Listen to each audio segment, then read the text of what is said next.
This One's Wife, The Slipping Mask. Hello, I'm H.G. Tudor. The wearing of the mask is something that is all too familiar with those that understand narcissists. The absence of a core self and the necessity of presenting a particular image to the outside world, whether it is a veneer when dealing with a person one-on-one or a facade where dealing with a much larger group, the narcissist will adopt a particular mask.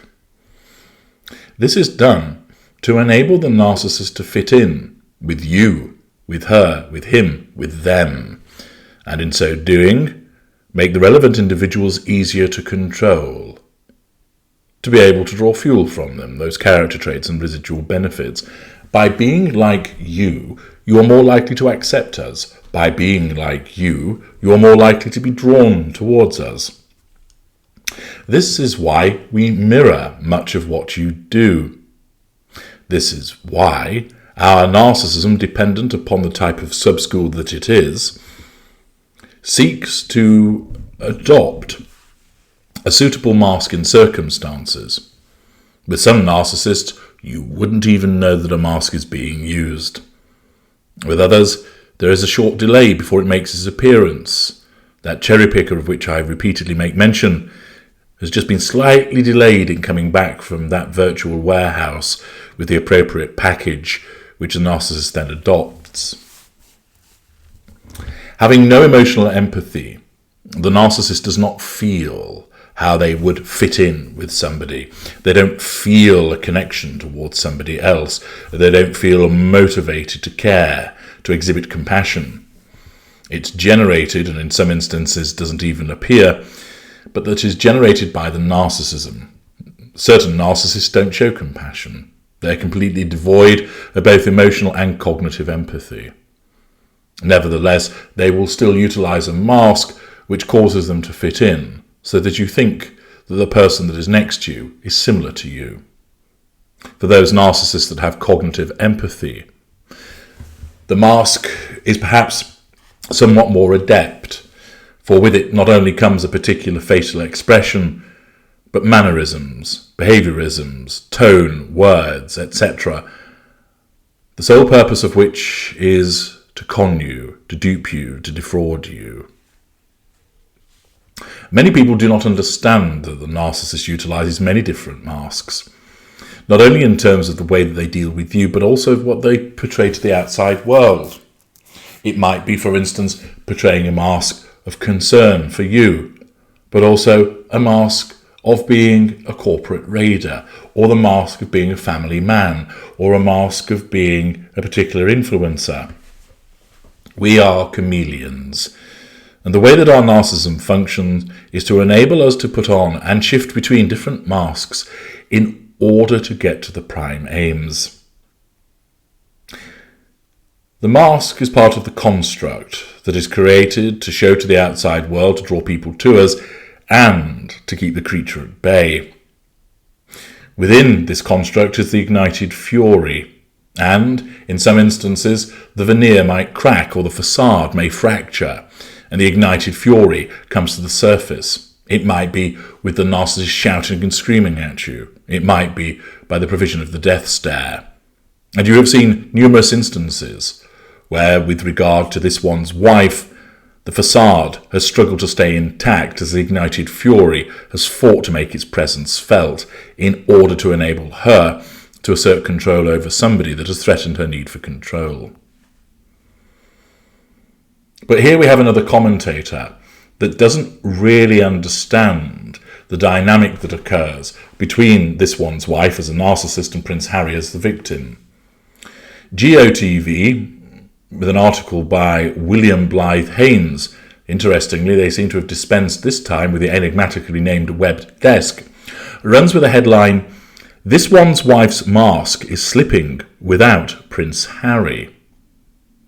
This would suggest, therefore, that the absence of Harry means that she's not able to portray to the outside world a particular image. Is this correct? Let us read on and analyse further. This one's wife has allegedly exposed her real reasons for ever marrying Prince Harry in the first place by letting her mask slip, experts warn. Claims about this have been shared by royal commentator Kinsey Schofield. She broke everything down during an appearance on the To Die For Daily podcast. The conversation began once Miss Schofield said, "It's not a logical next step. Because, if anything, I think it reveals so much more about her initial intentions before marrying Harry.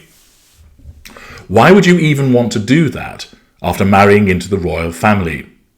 She even went as far as to pose the question in the middle of her piece. After all, your duty is to your work as a duchess to be alongside your husband doing charity work. With all that, why are you trying to get into the government? She also asked, because that doesn't make sense as a duchess. At the end of the day, it just tells you that her political ambition was always there. You don't just one day say, "I'm going to be a senator."